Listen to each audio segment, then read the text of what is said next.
ಧರ್ಮಸ್ಥಳದಲ್ಲಿ ನಡೀತಾ ಇರುವಂತಹ ಉತ್ಖನನ ಕಾರ್ಯ ಕ್ಲೈಮ್ಯಾಕ್ಸ್ ಹಂತಕ್ಕೆ ತಲುಪಿದೆ. ಕೆಲವೇ ಹೊತ್ತಲ್ಲಿ ಎಸ್ಐಟಿಯಿಂದ ಕಾರ್ಯಾಚರಣೆ ಮುಂದುವರಿಯುತ್ತೆ. ನೋಡಿ, ಮತ್ತೊಂದು ಕಡೆ ಆಪರೇಷನ್ ಅಸ್ಥಿಪಂಜರ ಇವತ್ತೇ ಕೊನೆಯಾಗತ್ತಾ ಗೊತ್ತಿಲ್ಲ. ಯಾಕೆಂತಂದ್ರೆ ಈಗ ಆಲ್ರೆಡಿ 10 ಸ್ಪಾಟ್ಗಳಲ್ಲಿ ಉತ್ಖನನ ಕಾರ್ಯ ನಡೆದಿದೆ, ಮುಕ್ತಾಯಗೊಂಡಿದೆ. ಕೇವಲ 6ನೇ ಪಾಯಿಂಟ್ ಅನ್ನು ಹೊರತುಪಡಿಸಿ ಇನ್ನುಳಿದ ಯಾವುದೇ ಪಾಯಿಂಟ್ಗಳಲ್ಲೂ ಕೂಡ ಯಾವುದೇ ರೀತಿಯಾದಂತಹ ಅವಶೇಷಗಳು ಪತ್ತೆಯಾಗಿಲ್ಲ. ಕೊನೆಯ ಹಂತದ ಕಾರ್ಯಾಚರಣೆ 3 ಕಡೆ ಸರ್ಚಿಂಗ್ ನಡೆಯುತ್ತೆ. 11, 12, 13 ಸ್ಪಾಟ್ನಲ್ಲಿ ಇವತ್ತು ಶೋಧ ಕಾರ್ಯ ನಡೆಯುತ್ತೆ.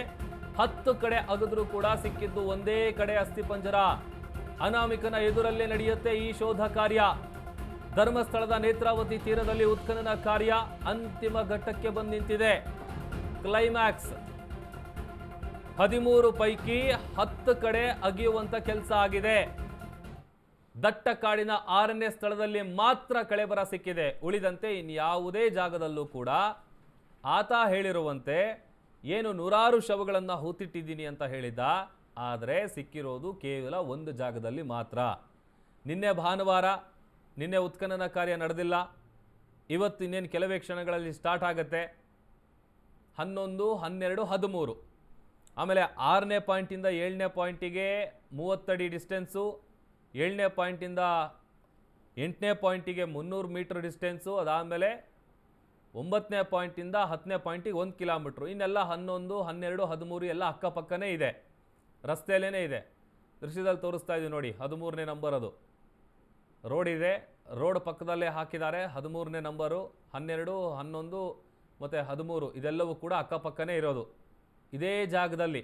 ಇದೆಲ್ಲದರ ನಡುವೆ ಈಗ ಒಂದು ವೇಳೆ ಏನಾದರೂ ಉತ್ಖನನ ಕಾರ್ಯ ಶುರು ಆದ ಮೇಲೆ ಏನಾದರೂ ಅವಶೇಷಗಳು ಪತ್ತೆ ಆದರೆ ಮಾತ್ರ ಸಮಯ ಹಿಡಿಯುತ್ತೆ.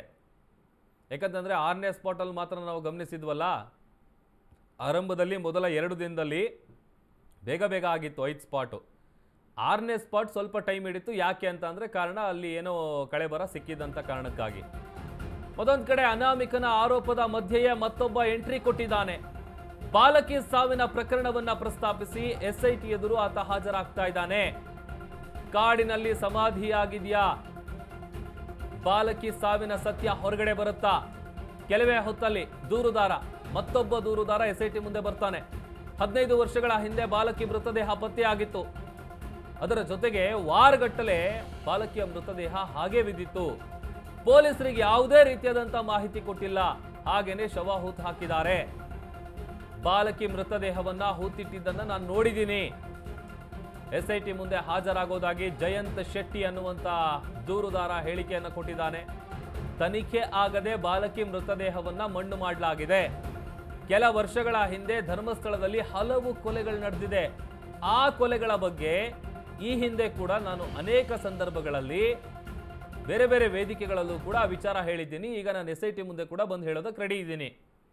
ಜಯಂತ್ ಶೆಟ್ಟಿ ಅಂತ ದೂರುದಾರ ಇದೇ ವ್ಯಕ್ತಿ ಒಂದು ಕಡೆ ಬಾಲಕಿಯ ವಿಚಾರಕ್ಕೆ ಸಂಬಂಧಪಟ್ಟಂತೆ ವಿತ್ ಬ್ಯಾಗ್ ನಾನು ಹೂತಿಟ್ಟಿದ್ದೆ ಅಂತೇಳಿ ಮಾಸ್ಕ್ ಮ್ಯಾನ್ ಅನಾಮಿಕ ವ್ಯಕ್ತಿ ಎಂದು ದೂರು ಕೊಟ್ಟಿದ್ದಾನೆ. ಆತ ಕೂಡ ಹೇಳಿದ್ದ. ಈಗ ಇದೆಲ್ಲದರ ನಡುವೆ ಮತ್ತೊಬ್ಬನ ಎಂಟ್ರಿ ಆಗ್ತಾ ಇದೆ. ಬಾಲಕಿ ಸಾವಿನ ಪ್ರಕರಣವನ್ನು ಪ್ರಸ್ತಾಪಿಸಿ ಆತ ಬರ್ತಾ ಇರುವಂಥದ್ದು ನಾನು ನೋಡಿದ್ದೀನಿ 15 ವರ್ಷಗಳ ಹಿಂದೆ, ನಾನು ಆ ಜಾಗ ತೋರಿಸ್ತೀನಿ ಅಂತೇಳಿ ಈತ ಕೂಡ ಬಂದಿದ್ದಾನೆ. ಆಮೇಲೆ ಆರಂಭದಲ್ಲಿ ಎಸ್ಐಟಿ ಅಧಿಕಾರಿಗಳು ನೀವು ಲಿಖಿತ ರೂಪದಲ್ಲಿ ಫಸ್ಟ್ ಕಂಪ್ಲೇಂಟನ್ನು ಕೊಡಿ, ಆಮೇಲೆ ವಿಚಾರಣೆ ನಡೆಸ್ತೀವಿ ಅಂತ ಹೇಳಿದರು. ಬಹುಶಃ ಆತ ಲಿಖಿತ ರೂಪದಲ್ಲಿ ಕಂಪ್ಲೇಂಟ್ ಕೊಟ್ಟಾದ ನಂತರದಲ್ಲಿ ಈಗ ತನಿಖೆ ಕೂಡ ಎಸ್ಐಟಿ ಅಧಿಕಾರಿಗಳು ಶುರು ಮಾಡ್ತಾರೆ.